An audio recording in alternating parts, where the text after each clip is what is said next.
After we got married, John canceled our wedding party at the last minute, citing work as the reason.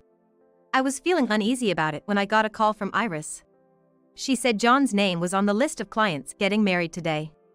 Skeptical, I rushed over and was shocked to see John exchanging vows with some unknown woman in the chapel. They moved to the main building to hold the reception. I overheard their conversation through a slightly open door of the waiting room. Man, I wonder if it was okay to cancel the party with Emily. Showing off a bride like that old hag would probably get us booed by the guests. Come on, John, you married her because you love her, right? No way. She's just a tasteless country bumpkin. The only one I love is Isabella. Furious, I immediately called my father. Soon after, he arrived with our relatives, and we stormed into the reception.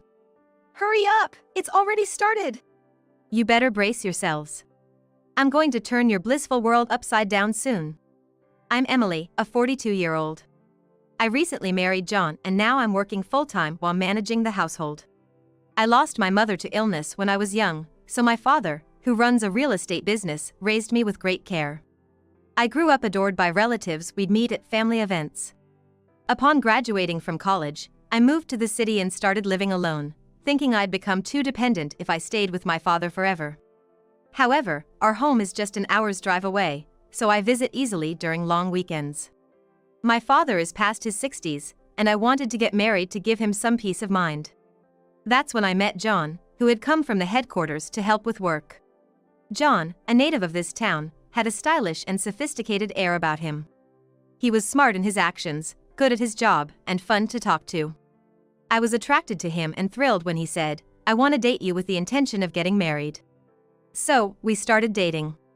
Eventually, he proposed to me, and I happily accepted the engagement ring. My father was overjoyed when I told him over the phone. It was then decided to introduce John to my father. Little did I know of the turmoil that was to come. My father greeted John with a big smile. "Welcome. You're just as wonderful as my daughter said." "Thank you." My father, warm and personable, and John, lively and a great conversationalist. I was relieved to see the two of them getting along, chatting enthusiastically about sports. I was glad they were getting along so well. But then, leaving my house in a happy mood and heading back to the city, I was taken aback by John's words as he looked out the window. "Man, there's really nothing around here. Can't believe you lived in such a place."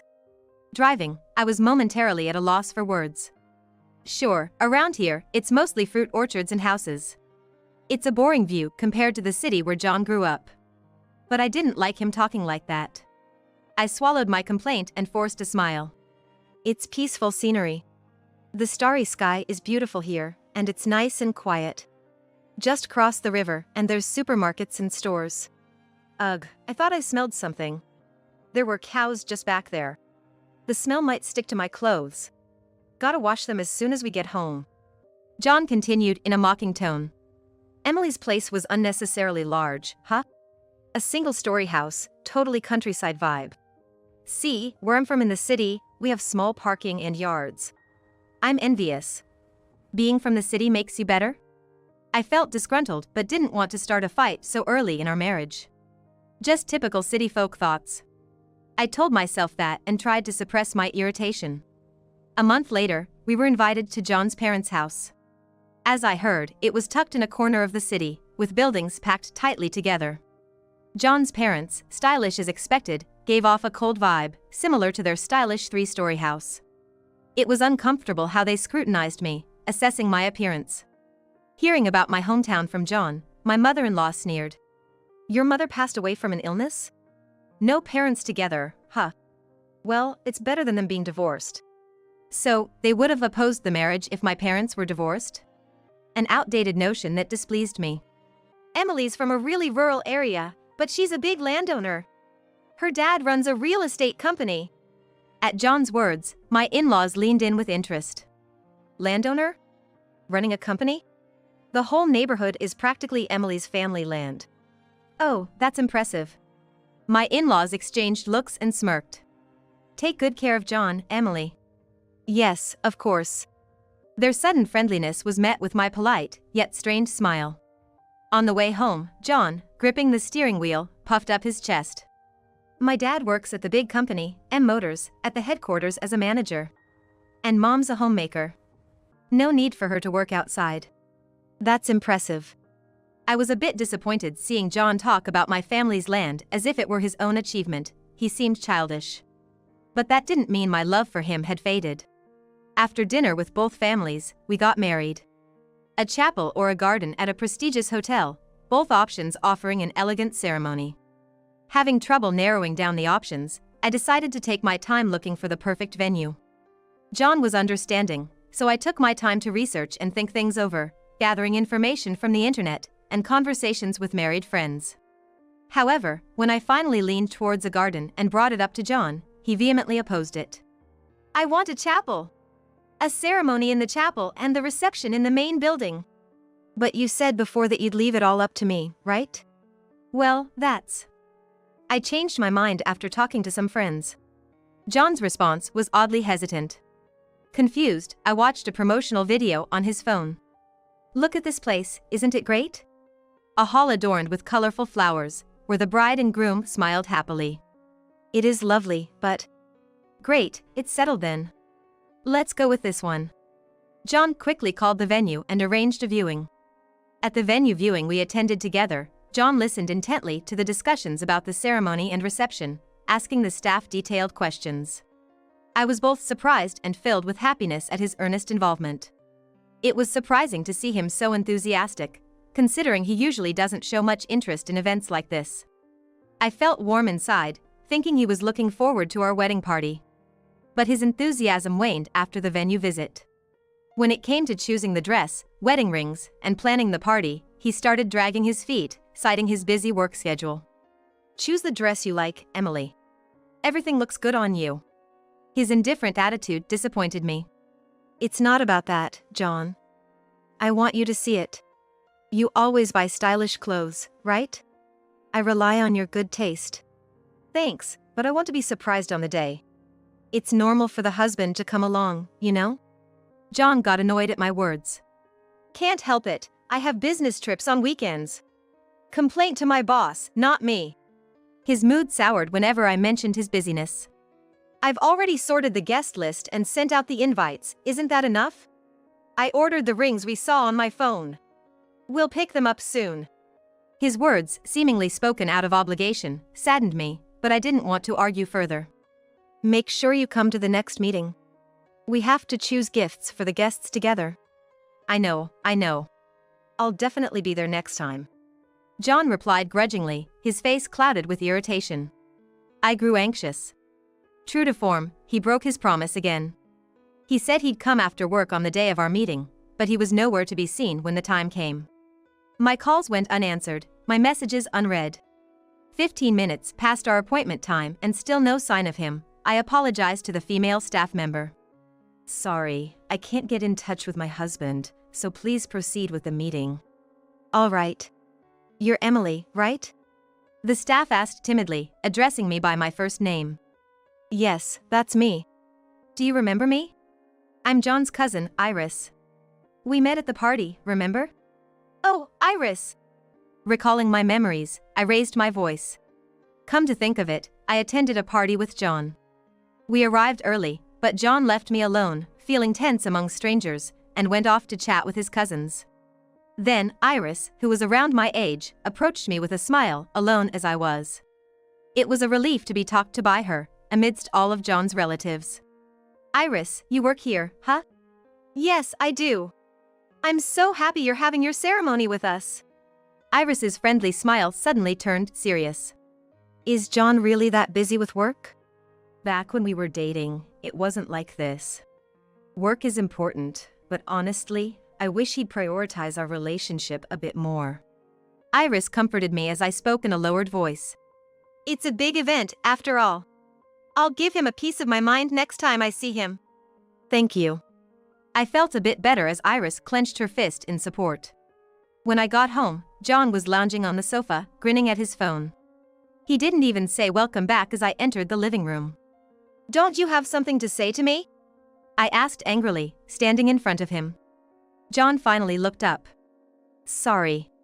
I was supposed to finish in the morning, but it turned into overtime. Then at least let me know. Besides, it's not a busy season at work, is it? John bristled at my question. Look, my department at the headquarters is busy, unlike where you work. A country girl like you wouldn't understand. Where I come from has nothing to do with it. Honestly, I don't even want to have a party. It's just a hassle. I was speechless. So that's how John felt about our wedding party, our first step towards our future together. Fine, I'll decide everything myself from now on. Just don't complain, I retorted, tears spilling over. Can I really make it work with John? He was taken aback as I started to cry. Sorry, I went too far. I'm tired from work and all the prep. I promise I'll be at the remaining 2 meetings. John said hurriedly, seeming panicked. Really? Can I trust you? Yes. If work comes up, I'll reschedule or ask a colleague to cover for me. And true to his word, John attended the remaining meetings with me. However, another unsettling event occurred. A month before the wedding party, John suddenly wanted to postpone it. When I asked him why, he said it was due to work reasons. Sorry. There was a defect in a product because of a subordinate's mistake. I have to go on a business trip to a branch office that day. I couldn't hold back my anger. Come on, can't someone else go? It's my responsibility for my subordinate's mistake. I have to apologize in person. I understood his words as a working professional. I felt like crying, but resigned myself to not blaming John and asked him further. How long will it be postponed? Until the aftermath is settled. Once things calm down, we'll book again. Of course, I'll explain to guests. I held back my complaints. I just wanted the party to be a priority. All right, then please do that. I sighed and agreed. A while later, the day before our original reservation arrived.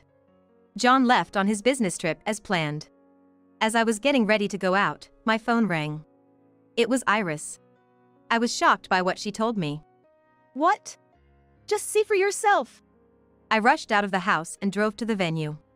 At the entrance of the main building, I checked the names of the couples getting married. It's true. Groom, John.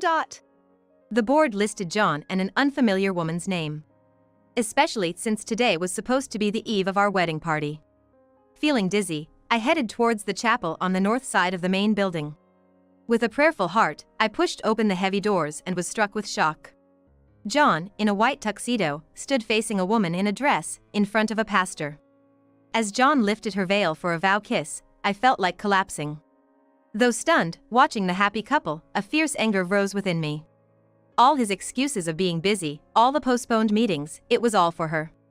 They then walked out of the church, stepping on petals thrown by guests, heading towards the main building.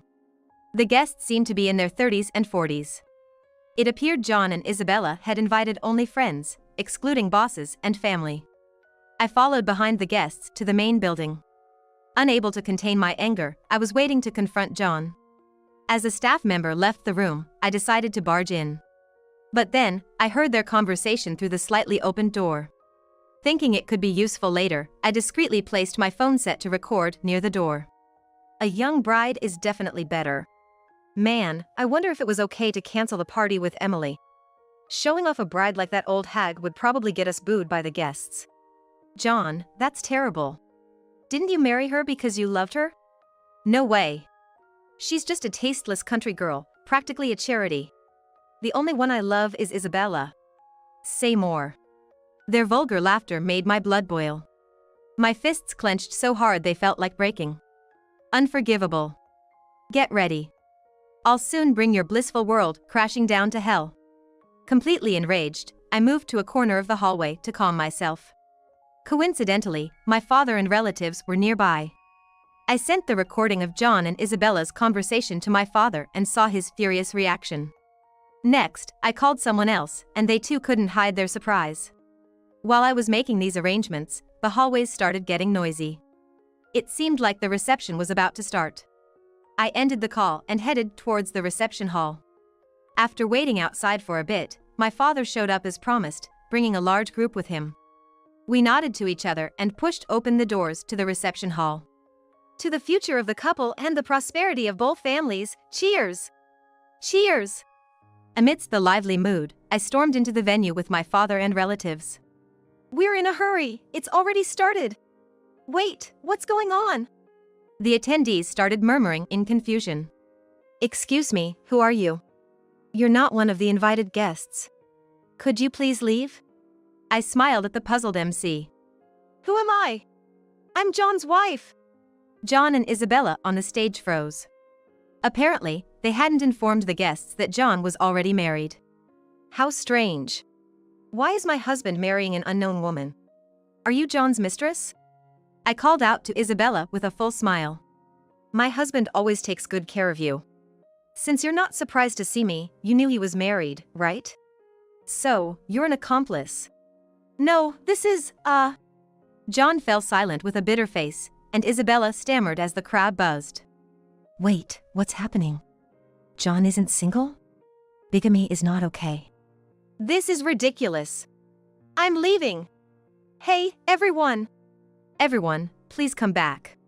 This is ridiculous. I'm leaving too. I practiced to liven up the party, and it was all a waste of time. Even the MC put the microphone back on its stand and left with the other guests, angry and disappointed. John, left with only my father and relatives in the venue, yelled at me. Emily! You've ruined a perfectly good party. What are you going to do about it? Holding back an angry relative, I spoke to John. So, John, you had the means to hold another wedding? Isabella looked at me with scorn. What are you talking about? John's a manager, he earns a lot. Don't you know that, being his wife? Isabella, with a mocking smile, turned an innocent grin towards John. John, you went all out to plan a lovely plan for me, right? The hotel room for tonight is a top-floor suite. Oh, yeah. John looked guilty as he avoided Isabella's gaze. I laughed softly and informed Isabella. Oh, you didn't know? Know what? He's drowning in debt. I explained calmly. I accidentally opened the credit card bill that arrived the other day. The amount due on the revolving credit was shockingly high. Isabella looked at John in disbelief. John had a grimace on his face, turning away from Isabella. He earns a lot, but he spends more than his income on clothes, bags, watches. Always buying the latest high-end brands. He's just showing off. When I showed Isabella the copy of the credit card statement I had prepared, she turned pale. No way, I didn't know about this. Really? Even as his mistress, you didn't know? I threw her own words back at her, and Isabella clicked her tongue, glaring at John. Why didn't you tell me? I have a repayment plan. I won't let Isabella suffer. John retorted. I was planning to divorce Emily after making her pay my debts, and then remarry Isabella. I never intended to have a wedding party with you. John ranted at me. I married a tacky country girl like you for the money, but I regret it now. Just living with you makes me feel like a country bumpkin. So, will your wife pay off your debts? No way I will. I dismissed the idea, and Isabella spoke to John in a coquettish tone. John, you did finalize the contract for the condo we're moving into, right? The view from the 30th floor must be amazing. You remember our promise to live together after our honeymoon in Europe, right? I sighed and looked back and forth between Isabella and John. John had been acting guilty and avoiding Isabella's gaze since earlier. Looks like you haven't even signed the contract for the condo, right? What? You're probably going to say the rooms were all booked to delay moving in together, right? You don't have the money. Or you'll ask Isabella to pay and then never reimburse her. That's not true. I plan to pay eventually. Eventually, huh? Isabella's eyes narrowed. Well, it's fine. I don't mind if you don't pay me back right away. I'm not in trouble. Yeah, right. Isabella is from a rich family, so she has plenty of leeway. I couldn't help but burst out laughing. John was annoyed by my laughter. Why are you laughing? John, you thought Isabella was from a wealthy family, right? Sure, she might have money to spend freely if her husband is working abroad. John's eyes widened. I informed John with a hint of pity. Didn't you know? As a receptionist at a trading company, you might not get such information. After blinking a few times, John turned back to Isabella. Isabella has a husband? No way. She said she was divorced and now single. Right, Isabella? Isabella didn't answer, instead looking away. I pulled out some documents and photos from my bag and presented them to John. After canceling our wedding party, I hired a private investigator to look into your affairs. What? Don't do things like that on your own. The one who cheated has no right to say that. It's my salary, so you have no say in it. I snapped back, and John fell silent, looking displeased. I was considering forgiving you, depending on your behavior. But I didn't expect you to go as far as having a wedding with your mistress. I threw a sharp glance at Isabella. I also had Isabella investigated. And look what I found. You wouldn't call this man her brother or friend, would you? In the photo, Isabella was smiling affectionately at a tall, handsome man in front of an elegant mansion. The man, with a suitcase at his feet, seemed to be leaving for a business trip. The next photo showed the same man in the driver's seat of a car, with Isabella getting out. The location was their home's shuttered garage. The third photo was even more decisive. Isabella was walking down a beautifully illuminated street, holding hands with the man, looking cheerful. John's eyes bulged and he trembled when he saw the photos. Isabella, who is this guy? He's my cousin's brother. You only have female cousins. Did I say that? Isabella snorted. Yes, that's my husband. Handsome, isn't he? Ignoring John's gaping mouth, Isabella continued proudly. My husband is always abroad for work and I get bored. So I thought I'd have some fun with a moderately good-looking man. Moderately? Yes. You can't tell from the photos, but in person, he's as handsome as a top star. I don't want to be seen with ugly men. They have to compliment me. John was stunned, but Isabella kept talking. Then John appeared. I thought he was okay for my standards. What about you marrying me after my divorce? John looked like he was about to cry. What? No way. John's company is famous domestically, but it's nothing compared to international companies.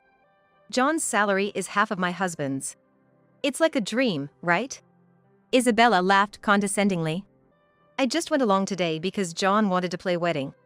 Playing wedding? I was serious about it. As a married man? That's ridiculous. Isabella sharply dismissed him. The wedding at my in-laws was in a traditional family with a modest ceremony, and it was boring. Then John here suggested a chapel wedding, so I went along. It was fun, like filming a drama. After a satisfied smile, Isabella pouted. It felt great being like a heroine, but having it ruined by a wife is so lame. I'm bored now, let's break up. Wait, Isabella. Don't contact me anymore. Bye. Please, don't leave me. John, on the verge of tears, was left behind as Isabella swirled the skirt of her dress and left the venue. My father and relatives looked at John, kneeling and devastated on the stage, with disdain. What a disgraceful man. Canceling a wedding party with his wife to marry another woman, I've never heard of such a thing. Such dishonesty. Hurting Emily, this liar. Even as John faced a barrage of criticism from my relatives, he showed no sign of remorse. Instead, he glared at me, my father, and relatives, and yelled. Shut up. Emily, did you have your dad and relatives wait nearby just to make a fool of me? You're twisted. Today is my mother's death anniversary. That's why the relatives were together. We had a meal at a nearby restaurant. John looked bewildered. I told you the other day, remember? Oh, did I hear that? You were too preoccupied with Isabella, you must have forgotten. John fell silent with a sulky face as I shot a sarcastic remark at him. I was supposed to attend the memorial too. I was getting ready to leave when your cousin Iris, who works here, told me someone with the same name as you was getting married today. Iris? She works here? Yes. So I called my dad. I'm going to check it out. If it's true, I'll have Dad and my uncles come to the venue, I told him. So, are you satisfied now? Ruining my big day. As I was about to answer, the sound of many footsteps approached. John turned and saw a group of people entering the hall, his face a mix of shock and fear. Department manager! The department manager, seeing John and me, looked confused. Emily told me about John's wedding party, so I rushed over with my colleagues. But what is all this about? Well, you see. When John used to work at our company, the department manager also visited my department, so we knew each other. Because of this connection, John and I had asked the department manager to come to our party. That's what I told you. John's party was supposed to be postponed, and no new date had been set. The department manager's colleagues frowned. The younger man in the back, crossing his arms, nodded in agreement. It was said to be due to Emily's circumstances, so the date was still on hold. So I was being blamed. Yes. But then we heard from the department manager, it seems there was a mistake about the date. It is today, so we hurried over. I'm sorry for the sudden call and inconvenience. I apologized to the manager and his colleagues. There won't be a party with this man anymore. Of course not. John retorted sharply. I was a fool to marry someone like you. You've embarrassed me. That's my line, John. The department manager spoke sternly to John. You've disgraced me as your matchmaker. What? No, I didn't mean to.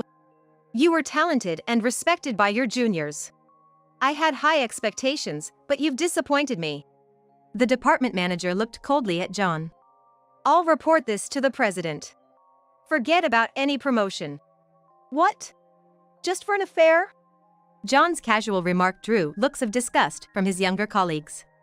John, marrying a mistress is not normal. John, so that's who you are. The team leader position will be reassigned too, right? We should ask someone else to take over. Agreed. The department manager and his colleagues left. Am I being removed from the project? No way. John collapsed on the stage, crying as my relatives voiced their criticism. You reap what you sow. I knew you looked down on Emily and me as country folks, but I thought you were serious about work. I was wrong. Disappointing. My usually gentle father, filled with anger, told John off, and John hung his head in embarrassment. The next day at work, John was like a person walking on pins and needles. John is ungrateful. Despite asking the department manager to be a matchmaker, he married his mistress and was planning to divorce his wife. Such talk spread throughout the company and even reached our clients.